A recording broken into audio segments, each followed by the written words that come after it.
Hello. Hello, mambo. Poa. Majina nani? Naitwa Vanessa. Leo tuko siku hii hapa hivi katika Jitu Experience yake Joel Lwaga. Na tumeshamaliza side A, tunaelekea katika side B. Je, unaizungumziaje kuhusiana na side A? Ilikuwaje na nyimbo gani ambayo imekosha zaidi katika side A? Tunamshukuru Mungu, nyimbo zote ambazo aliziandaa zilikuwepo, ni za moto kiukweli, na tunatumaini hata side B itakuwa zaidi ya side A.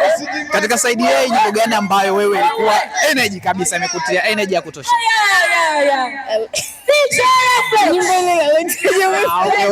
Okay, stabaki kama nilivyo, si ndio? Na unategemea nini katika side B? Nategemea vitu vizuri zaidi na kumtukuza Mungu zaidi kutokana na the way mtumishi wa Mungu alivyotuandalia. Okay, asante. Joel Lwaga amekuwa ni mmoja kati ya wasanii wa Injili ambayo anafanya vizuri sana Tanzania na nje ya mipaka ya Tanzania. Je, unazungumziaje kuhusiana na huduma yake na una jambo gani la kumwambia Joel Lwaga? Huduma yake ni nzuri, azidi kusimama na Mungu, lakini pia asitetereke na kitu chochote na asikate tamaa pale ambapo labda anasikia kitu tofauti, maana maneno ni mengi na vitu ni vingi. Kwa kumalizia, wewe unatamani Joel Lwaga afanye na collab na msanii gani?